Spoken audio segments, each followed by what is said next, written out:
Vamos a prepararnos rápidamente con la palabra bendita del Señor en este día muy especial, este domingo muy especial y también singular, porque lo que está sucediendo, lo que sucedió en todo el mundo este domingo es algo, ¿cómo se puede decir? Inédito, algo que nunca en 2000 años quizás había pasado. Así es que vamos rápidamente con la palabra del Señor, con esta imagen que muestra la tumba vacía, con el tema que vamos a titular Un grito de victoria. En la lectura de San Juan capítulo 20, versículo 1 al 4 dice: y el primer día de la semana, María Magdalena fue de mañana, siendo aún oscuro, al sepulcro y vio quitada la piedra del sepulcro. Entonces corrió y fue a Simón Pedro y al otro discípulo, aquel a quien amaba Jesús, y les dijo: se han llevado del sepulcro al Señor y no sabemos dónde le han puesto.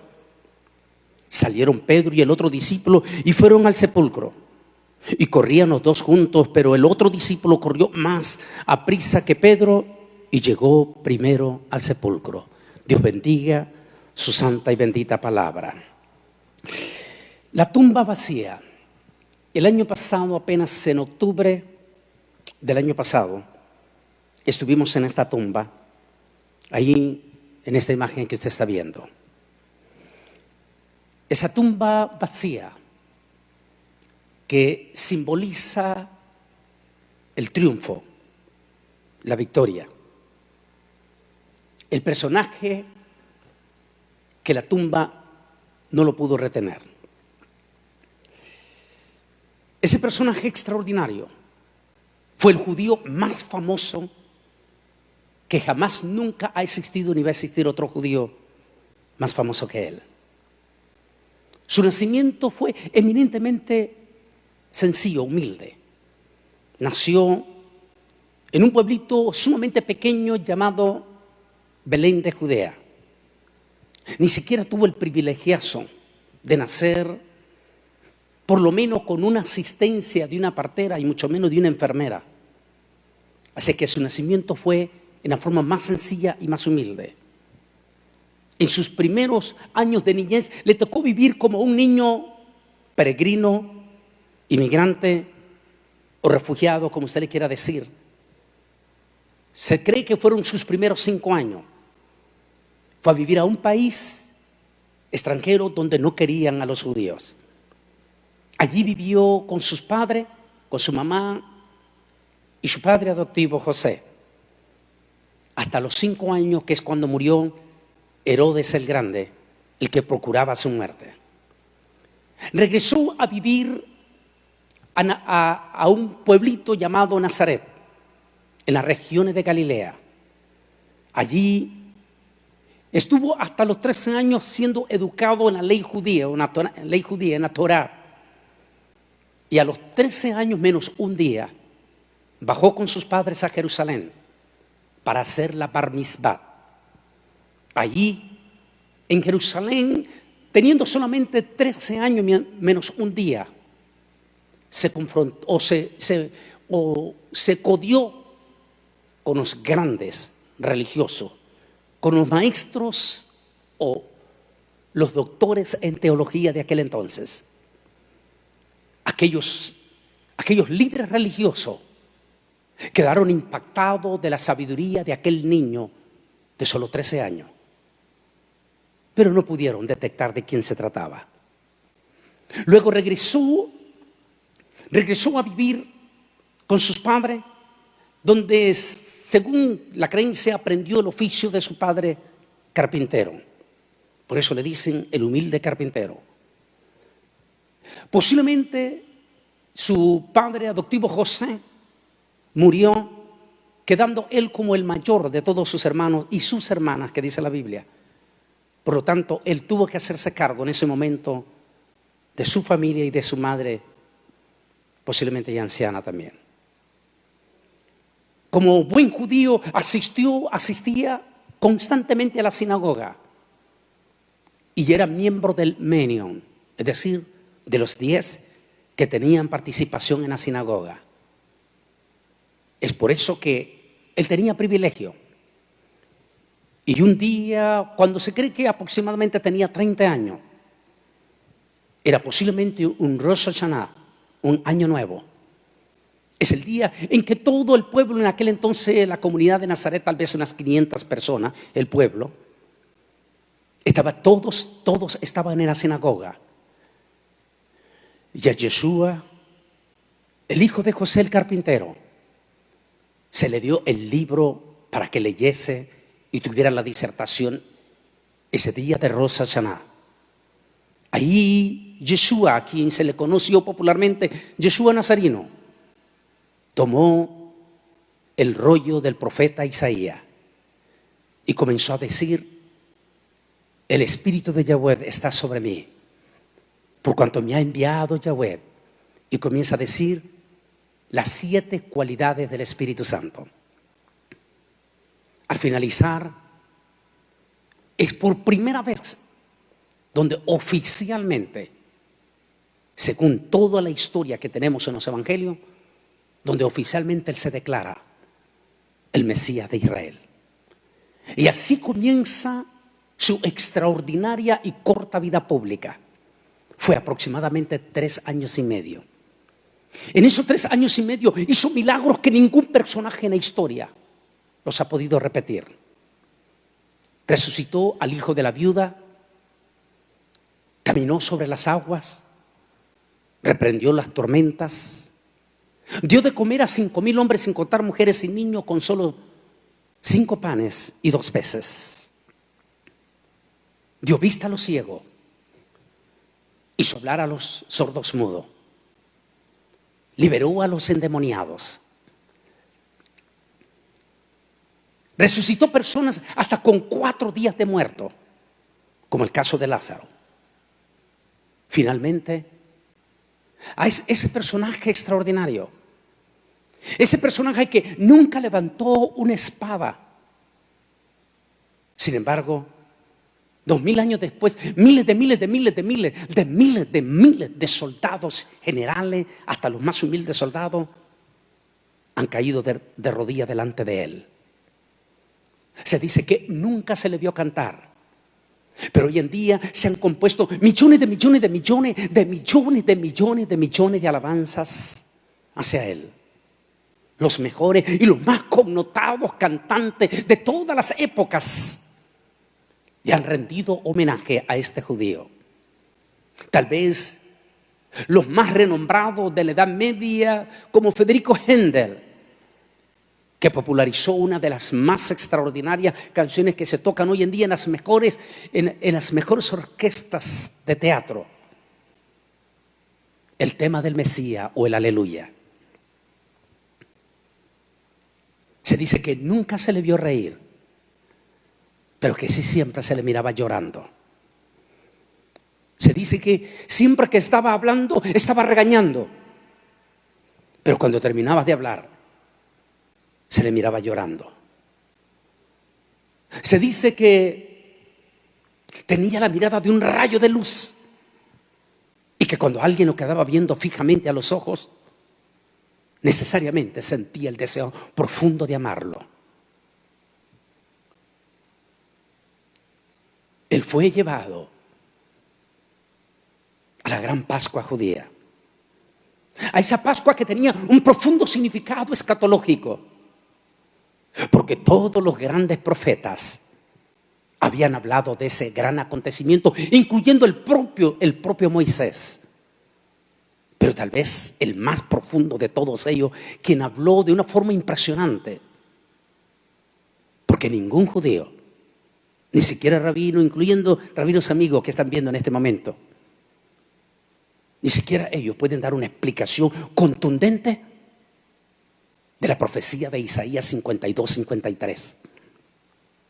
Digo 52 porque comienza la historia en el capítulo 52 y se tiende en el capítulo 53. Quien ha creído a nuestro anuncio y se ha manifestado el brazo de Yahweh, subirá cual renuevo. No queda nada hermoso que no haya sido desfigurado cuando fue azotado por Poncio Pilato en su cuerpo. despreciado y desechado entre aquella multitud que lo azotó y que lo crucificó. Aunque dice, aunque su muerte fue entre los pobres, su sepultura fue con los ricos. El viernes pasado hablamos de ese acontecimiento que se llamó la cruz del Calvario con las 7 palabras. A partir de ese momento que Él murió, ese día en que se hizo silencio profundo en la nación judía. Si podemos entender lo que sucedió posteriormente, después de ese momento que Él fue crucificado públicamente, después de que fue exhibido públicamente en las calles, como se conoce, en aquel entonces se conocía como la calle de Judá. Hoy en día, la Vía Dolorosa. Según múltiples escritores de esa época, dice que después de las 3 de la tarde de ese día en que Él murió,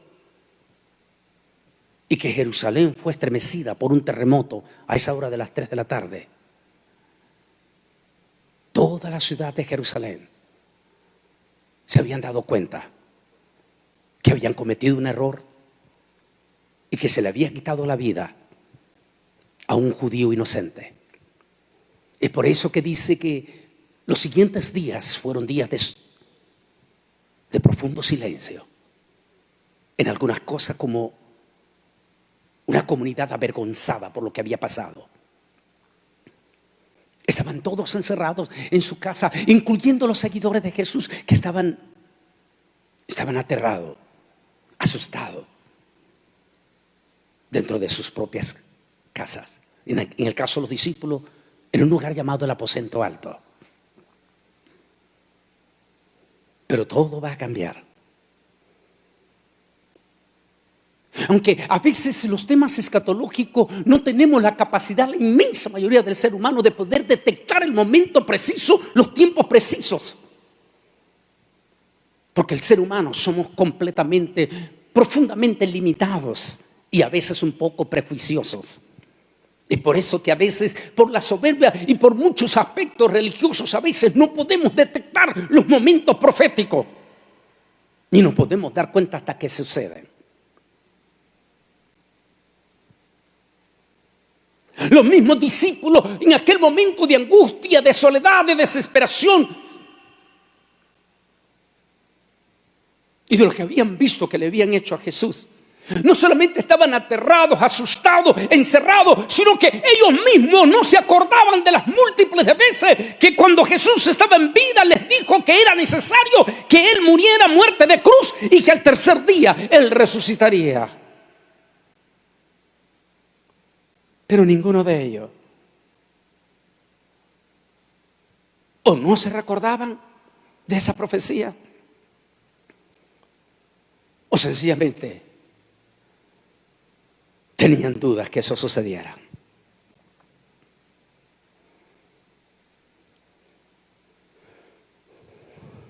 Analicemos un poco sobre ese momento, sobre ese judío que fue lacerado, como dijo el profeta Isaías en la imagen que estamos viendo, que fue humillado como ningún otro había sido humillado, que a la hora sexta o a la hora tercera, después de las 12, a las 3 de la tarde que hoy conocemos, murió. Por eso algunos expertos hoy en día dicen que es interesante porque según la historia, aquellos que los crucificaban pasaban horas de horas en agonía. Para ello, dicen que algunos, tal vez de los más sorprendidos, fue el mismo Poncio Pilato cuando él muere a eso de las 3 de la tarde.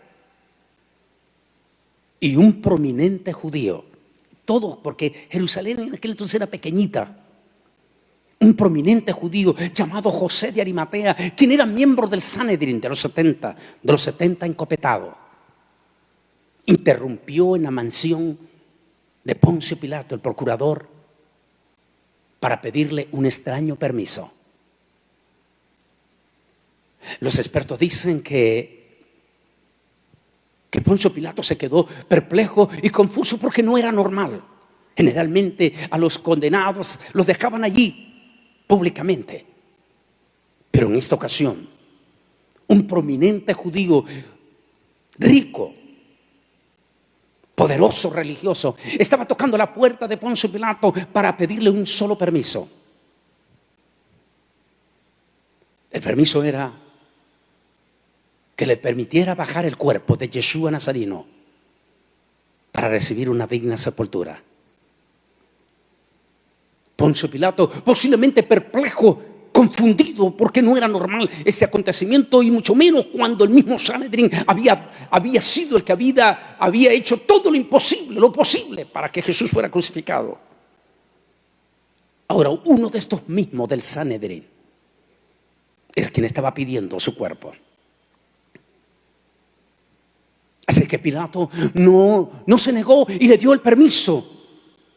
Sin darse cuenta ambos, ni siquiera José mismo y mucho menos Poncio Pilato, no se estaban dando cuenta que sencillamente estaban cumpliendo, hasta en el más mínimo detalle, con la gran profecía del profeta Isaías.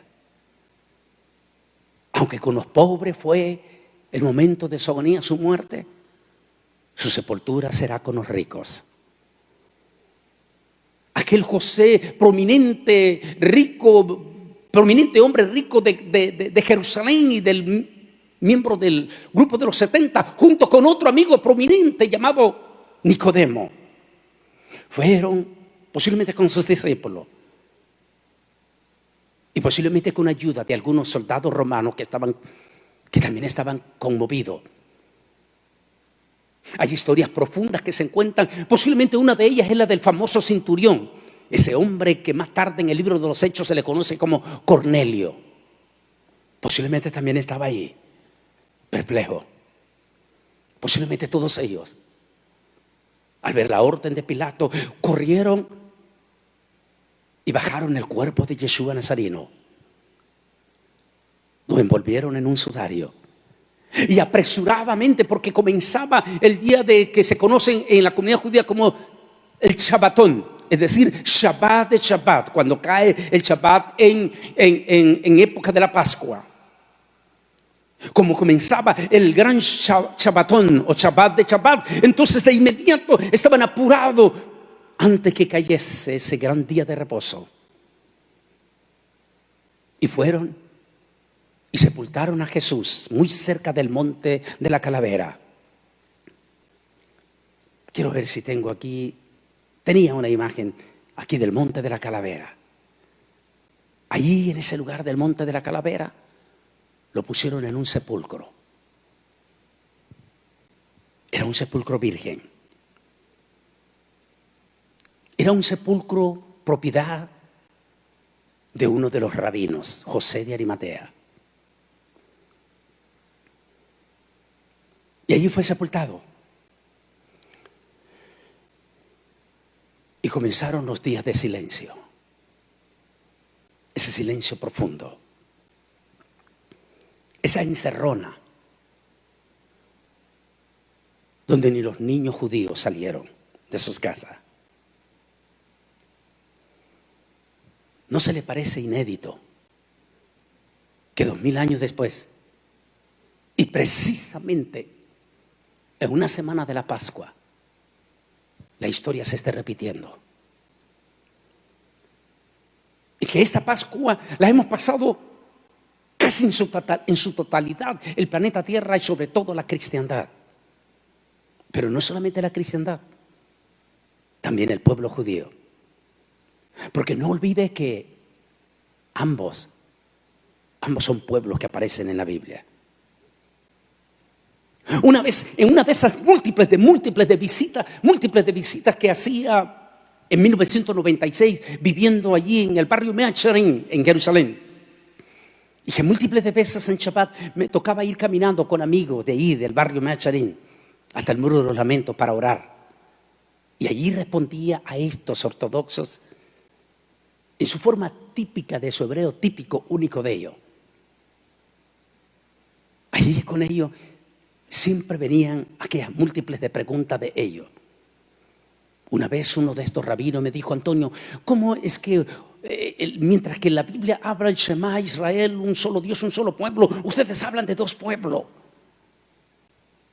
Y le dije: rabino, es muy sencillo, porque todo está en los símbolos de las costumbres judías y del Antiguo Testamento. Nada es accidental, todo es simbólico que representa dos pueblos. Y me dijo: dame un ejemplo. Le dije un sencillo, pero sencillísimo ejemplo. La celebración de Shabbat cada viernes. En la mesa de Shabbat se ponen dos panes.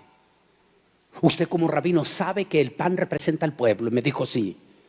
Entonces, si es solo un pueblo, entonces ¿por qué en la mesa de Shabbat se ponen dos panes y no solamente un pan? Aquel rabino, como uno, no puedo mencionar por no comprometer su nombre, uno de los grandes amigos míos, rabino de aquí, de McAllen, 3 semanas después, porque cuando él hizo presentación de mi libro Israel al filo de la profecía, 3 semanas después fuimos a almorzar y llevo mi libro y lo tenía rayado por todos lados. Y me dijo estas preguntas el rabino: me metiste en un problema, porque ahora tengo profundas inquietudes. Esas eran las mismas palabras que me decía este rabino. Me decía, cuando yo le dije eso, me dijo: ahora me metiste en un problema. Y le dije: ¿por qué, rabino? Es que eso no lo había visto así. Y le dije: no solamente eso. En la visión de Zacarías en el cielo, miró 2 olivos. El olivo es símbolo del pueblo de Israel. Entonces, si es el pueblo, símbolo del pueblo de Israel, entonces ¿por qué en el cielo aparecen 2 olivos? La respuesta, le dije, está en Romanos capítulo 11. Pablo habla del árbol injertado en el árbol original. ¿No se le parece inédito que exactamente los dos pueblos en esta Pascua 2000 años después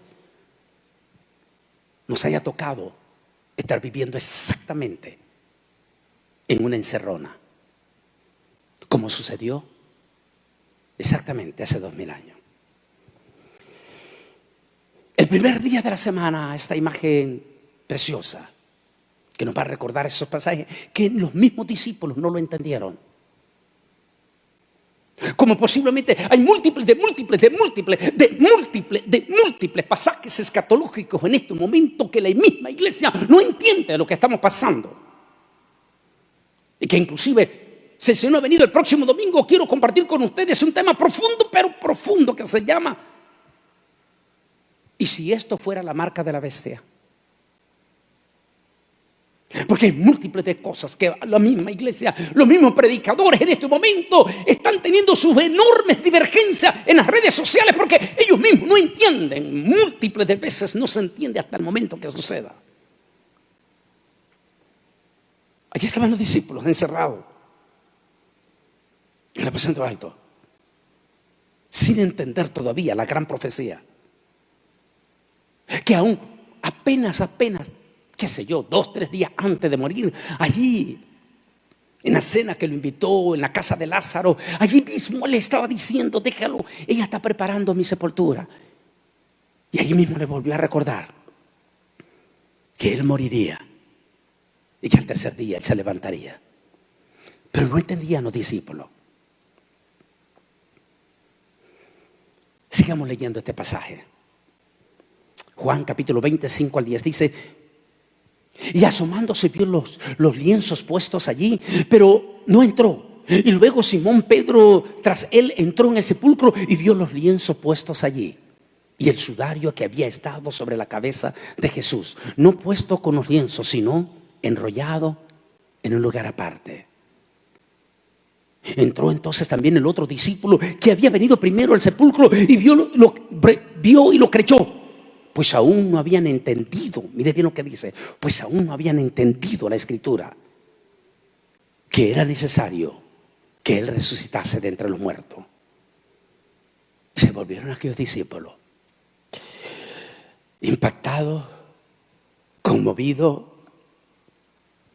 ¿cómo se puede decir? Nostálgicos, con múltiples de preguntas. ¿Qué iban a decirle al resto de sus compañeros en el aposento alto? ¿Qué iban a decir a la posteridad?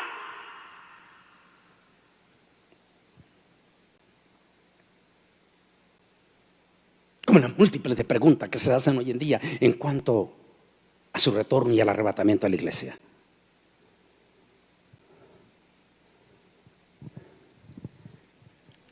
Expertos dicen que ningún hecho, ningún acontecimiento está mejor documentado como este acontecimiento de su resurrección. Cuando era un predicador joven en la década de los 80, en Tegucigalpa, Honduras, me salió una de esas personas, estudiante, por cierto, porque en aquel entonces recuerde que estaba de calentura en toda América Latina, estaba la calentura del socialismo y entre los estudiantes toda la ideología de Carlos Marx. Y vino uno de esos socialistas y me cuestionaba sobre la resurrección de Jesús. Y le dije, te lo voy a responder de una forma muy, pero muy sencilla. Tú como estudiante te identificas como un genuino seguidor de las teorías o de la filosofía de Carlos Marx, el comunismo. Y le dije, ¿y tú sabes lo que significa ser un militante comunista? Significa alguien que está dispuesto a morir por su causa. Me dijo, lo entiendo lo que me estás diciendo. Le dije, bueno, ahora te voy a hacer una pregunta. Le dije, ¿estarías tú dispuesto a morir por una causa mentirosa? Por una causa que tú sabes que no es verdad, que es mentira.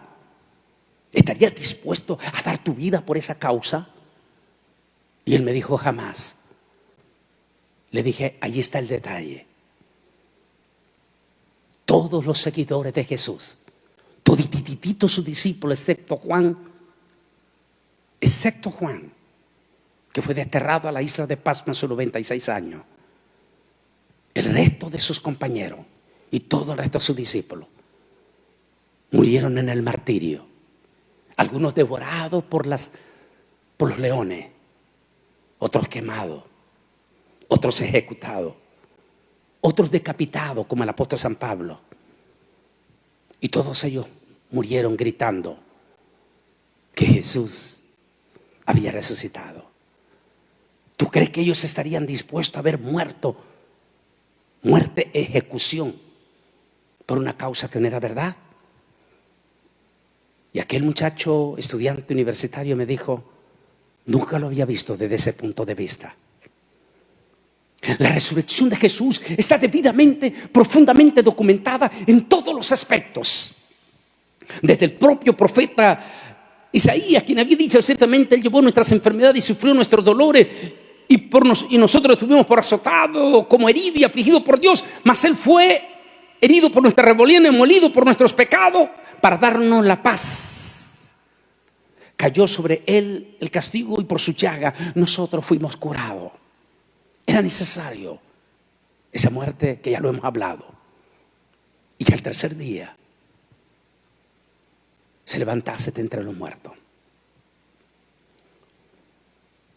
Existen contundentes evidencias en los evangelios que todo lo que es la historia bien documentada hoy en día, donde demuestra que el rabinato, incluyendo Poncio Pilato, estuvieron completamente documentados de que Jesús resucitó. E inclusive el propio Mateo registra, lógicamente, recuerde que allí dentro del Sanedrín habían dos, José de Arimatea y también Nicodemo. Así es que ellos le dieron documentación a Mateo. Dice que los mismos, Caifás y todo, sobornaron a los soldados de Roma para que inventaran una mentira, decir que se habían robado el cuerpo. Y luego le dijeron, no se preocupe Pilato, si les pregunta cómo es que ustedes se durmieron, nosotros sobornaremos. De manera que los propios líderes religiosos, que más tarde serían parte de los escritores del Talmud, heredarían a las futuras generaciones judías un profundo una profunda mentira, negando, con blasfemias y calumnias, con difamaciones, la verdad de la resurrección de Jesús, cuando ellos mismos sabían que Jesús había resucitado. La misma historia dice que Poncio Pilato murió 2 años después en un manicomio. Y dice la leyenda que murió con una costumbre, se me olvida la palabra que se puede usar en este momento, pero que era muy feo, que dice que en la celda de manicomio Pilato pedía constantemente agua para lavarse las manos. Existen leyendas que tal vez son historias y que no se sabrá, pero por ejemplo, valdría la pena averiguar por qué Caifás, el sumo sacerdote, murió 3 años después, arrastrado por las calles de Jerusalén, según una historia que se cuenta en el judaísmo. ¿Por qué mataron si era un sumo sacerdote? Dice otro de los historiadores que Pilato apareció diciendo que ya no podía ocultar la verdad de lo que había pasado con Jesús. Y que entonces de inmediato decidieron mejor matarlo, porque dijeron iba a alborotar más bien al pueblo. Son historias. Pero esas historias no solamente están documentadas por más de 500 testigos oculares. El último de ellos dice como un abortivo el propio apóstol San Pablo, que también fue miembro del Sanedrín de los 70, unos años después. El libro de los Hechos documenta de una forma contundente, pero contundente. Aquí el apóstol San Pablo, en aquel momento que ganó más de 3.000 judíos de un solo golpe, 3.000 judíos de Jerusalén. ¿Sabe usted lo que significa 3.000 judíos? Esos 3.000 judíos vivían en Jerusalén. Esos 3.000 judíos podían decir, estamos siendo gente de una mentira, Jesús no resucitó, pero no. Aquí está el testimonio. 3.000 judíos aquel día de Pentecostés, solo 50 días después que Jesús había muerto y resucitado. Hermano, se os puede decir libremente del patriarca David, que murió y fue sepultado, y su sepulcro está con nosotros hasta el día de hoy. Pero siendo profeta y sabiendo que con juramento de Dios le había jurado que de su descendencia en cuanto a la carne levantaría al Cristo para que se sentara en su trono, viéndolo antes habló de la resurrección de Cristo, que su alma no fue dejada en el Hades, ni su carne vio corrupción. A este Jesús resucitó Dios, de lo cual todos nosotros somos testigos.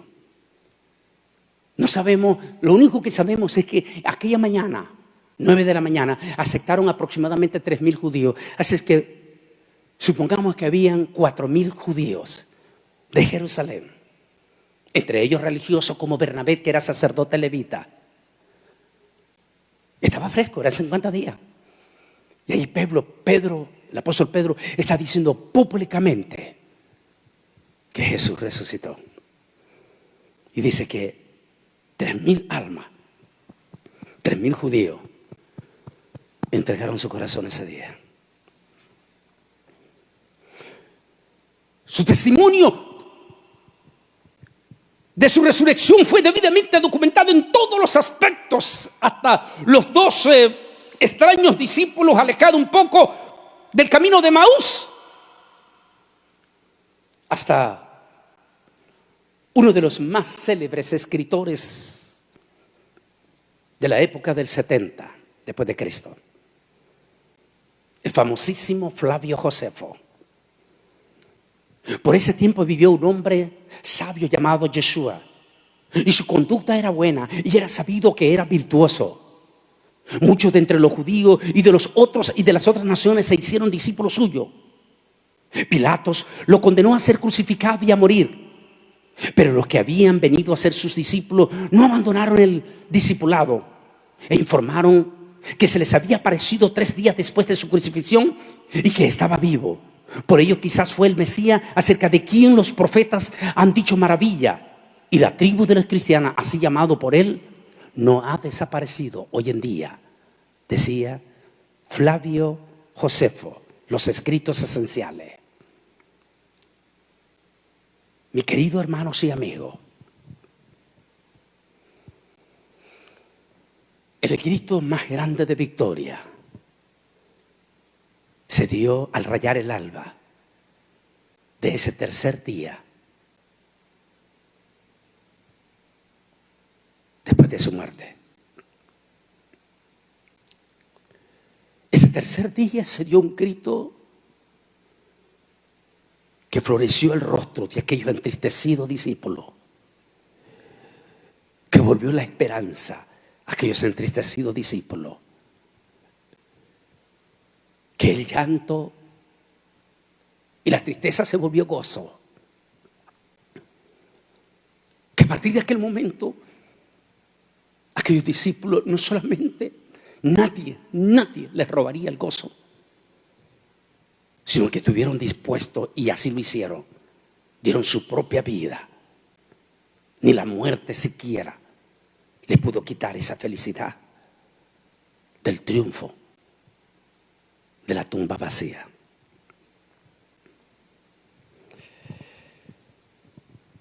Hoy son millones de millones que han ido a esa tumba. Y ahí está su tumba vacía. Por eso me gustó algunos murales que pusieron en mi mural de mi página de Facebook. Uno de ellos fue esto, que dice: Herodes no pudo matarlo, el diablo no pudo vencerlo, la muerte no pudo destruirlo, la tumba no pudo retenerlo. Este es Jesucristo, nuestro Salvador. Y déjeme decirles esta cosa: Jesús está vivo en cada cristiano, en cada iglesia. Él sigue siendo el mismo de ayer, de ahora y por los siglos. Nos sigue dando vida, nos sigue dando milagro, nos sigue sanando. Y hoy los que recibimos a Jesús, igual que aquellos discípulos, nadie nos puede quitar el gozo, ni siquiera la muerte misma, ni siquiera la muerte. Anoche, en algún momento agarraba a Lisa, mi esposa, y le decía: Lisa, cuando se tiene a Jesús en lo profundo del corazón, nada lo asusta a uno, nada nos puede dar miedo. Y si hay alguien que tiene autoridad para decírselo, le dije a ella, para decírtelo, soy yo. Y en este momento allí, en un lugarcito llamado Turrialba, Costa Rica, hay una familia preciosa llamada Álvarez. Ahí está Gerardo, que fue como un padre para mí, él y Sonia, cuando era jovencito. Sus hijos son como mis hermanos. Ellos están viendo en este momento. Y ellos conocen esta historia porque ellos la vivieron. Le dije: Lisa, yo estuve en ese paderón junto con Carlos Bueno, que ya está con el Señor. Y aunque mi amigo, cuando nos estaban ya apuntando para fusilarnos, comenzó a llorar, yo estaba jovencito y me di cuenta que ¿por qué tenía que estar asustado si ya estaba en Cristo Jesús? Y animé a mi propio amigo Carlos y le decía: Carlos, no te preocupes, solo será un minuto nada más. Después de un minuto estaremos con el Señor. Eso es lo más lindo que da Cristo Jesús, porque Él vive todavía hoy. Jesús, su resurrección y su sangre preciosa en la cruz del Calvario no solo nos limpia de nuestros pecados, sino que su resurrección nos da la felicidad, el gozo y la esperanza que ni la misma muerte nos puede quitar ese gozo. Ni la misma muerte nos puede quitar. Mi amado amigo, Él está en la puerta de tu corazón y Él te llama. Lo único que tienes que hacer es abrir tu corazón y dejarlo entrar. Eso es todo. No necesitas hacer grandes sacrificios como muchos religiosos que se flagelan su cuerpo y se ponen todo ensangrentado. No necesitas hacer eso. Él ya lo hizo por ti. Solo necesitas abrir tu corazón, recibirlo en tu corazón y confesarlo con tu boca. Recibe esa felicidad de la salvación como los discípulos, y a partir de ese momento ni siquiera tendrás terror a la muerte. Porque como dijo Pablo, para mí el vivir es Cristo y el morir es ganancia. Déjeme terminar con estas portales que salieron en mi Facebook, porque me gusta. Dice así: me azotaron por ti, me mataron por ti, resucité por ti y volveré por ti. El mensaje de nuestra iglesia cristiana en este momento, en esta crisis, en esta pandemia que estamos viviendo mundial, en este espanto, terror de muerte, donde muchos siervos se nos han ido ya. En todo esto solo nos tiene que traer una remembranza. Él volverá. Él viene de nuevo por su iglesia. Y por eso me gusta este otro mural. Déjenme este otro mural. Me gusta también esto. Dice: dijo que vendría, vino. Dijo que moriría, murió. Dijo que resucitaría, resucitó. Dijo que regresará. ¿Por qué va a fallar? Cito en mi libro Israel al filo de la profecía a un científico que citó History Channel en el 2015, diciembre del 2015. Me fascinó y por eso lo cité a él, porque este científico inconverso, profesor en una prestigiosa universidad de Colorado, dijo estas palabras. Dijo: si todas las profecías del libro de Apocalipsis se están cumpliendo, ¿por qué Dios le va a fallar a los cristianos exactamente en la promesa de su venida? Si todo se ha cumplido, ¿por qué va a fallar Jesús en su venida? ¿Por qué va a fallar Jesús en el arrebatamiento? Créalo o no lo crea, Jesús viene. Créalo o no lo crea, creemos en el arrebatamiento. Si Él resucitó, Él vendrá. Y si Él vendrá, Él nos arrebatará. Y nadie nos debe de quitar esa esperanza. Inclina tu rostro. Ahí donde están, en sus casas, en sus hogares. Solo inclina tu rostro. Dale un minuto de respeto a aquel que te da la vida, que te la puede quitar.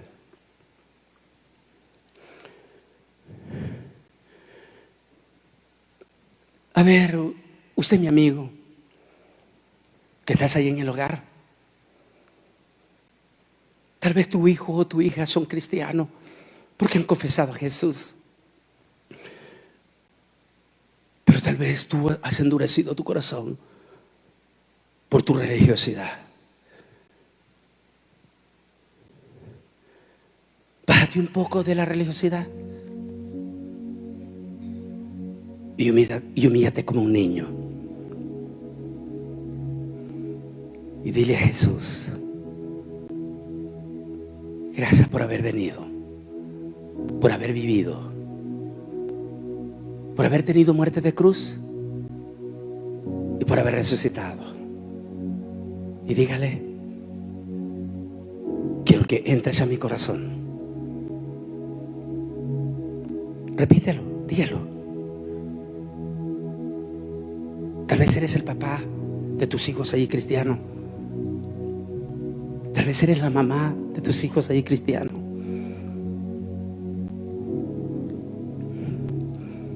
Tal vez eres el esposo o la esposa, o el hermano o la hermana, o el tío o la tía. Solamente dilo: Jesús, entra en mi corazón, porque yo también quiero ser salvo. Desde ahora, dígalo. Desde ahora, eres venido a mi corazón y te confieso con mi boca. Ahora déjame un 30 segundos orar por ti. Ahí donde está toda la familia en sus hogares, incluyendo nuestros preciosos hermanos de Roma, la iglesia de Roma, la iglesia de Florencia, la iglesia de Milán, su pastor Antonio, pastor Carlos, pastor de Bérgamo. Déjame bendecir a esas familias que están allí junto con sus pastores. Mi amantísimo Dios y Padre Celestial, a esas familias que están en Italia, en Argentina, en Chile, en Ecuador, en Colombia, en Perú, en Panamá, en Costa Rica, en Guatemala, en Nicaragua, en Honduras, en nuestro México, en Los Ángeles, en Nueva York, en Washington, en Texas, en Canadá, en toda nuestra Unión Americana, Puerto Rico, Venezuela, aún nuestro pueblo de Israel, Señor. Yo te pido a esas familias que están con sus ojitos cerrados y que han pronunciado con su boca, que te reciben en su corazón. Te pido que entres en este momento en sus vidas. Sabemos que lo que estamos pasando es duro, Señor, es inédito, y que todavía nos esperan semanas peligrosísimas y durísimas, Señor. Pero hay una promesa: el que está en mis manos, nadie lo arrebatará. Mi amado Dios, ponemos todas nuestras naciones,